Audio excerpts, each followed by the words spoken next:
नमस्कार जय जगन्नाथ बंधुगण आपण देखि पारुथिबे एठी गोटे आप अछि आपणको कविता मु ए आपण कविता आप ऊपर क्लिक कली आ यहाँ एठी आपण देखि पारुथिबे बहुत गुडाए कविता अछि आ एक कवि माने आपण तांकर कविता देइछन्ती मते आ एठी मु ए आप रे आपण सेमानकर कविता देखौछि आ आपण भी चाहिए आपणको कविता एमिति मु लेखिकी पठेबी ए आप रे आपण ए ईमेल आईडी रे मते सेंड करंतु आपणकर कविता आपणको कवितार नाम आपणकर नाम आपणको फोटो आ ए द्वारा मु आपणको कविता शो करबी। देखंतु वीडियो डिस्क्रिप्शन रे एमिति ही लिंक गोटे मिलिबा आपणको ए लिंक ऊपर क्लिक करिवे। लिंक क्लिक कला परे आपणको डायरेक्ट जो डाउनलोडिंग साइट रे आसीबे। एडिया देखो आपण कविता लिखाई आड़ी प्राइस भी आपन को शो हो 0 आपण तलकू गले आपण को आमर डिटेल्स शो हम यहाँ एक ऑफलाइन आप आईटा कौन से हार्मफुल कंटेंट नहीं नहीं यहाँ कौन से एपीके आपन को हार्मफुल कंटेंट मिल ऑफलाइन आईटा इंटरनेट द्वारा टोटाली यूज होनी आपड़ देखिपे ये मुझे लिखिदे आपण मानक ये आपटी संपूर्ण मुक्त फ्री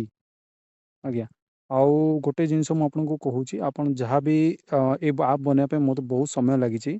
आपन चाहिए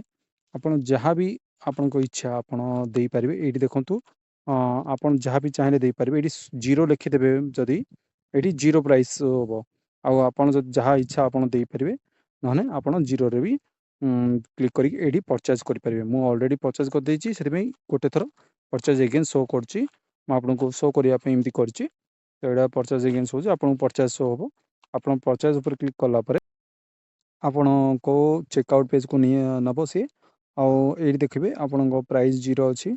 तले किसी आप अच्छी आई गिव आज ए गिफ्ट अच्छे आपड़ जदि कौन सांग को दबाक चाहते इमेल आईडी को करें ना आप ऑफ करदे आप निजपाई आसो आप तल को स्क्रॉल करेंगे जदि ये आप इमेल आईडी देवे आई गेट पर क्लिक कले देखो ये आपंकर कविता एपिके ऑप्शन देखेला ये डाउनलोड ऑप्शन ये डाउनलोड उपर आप क्लिक करेंगे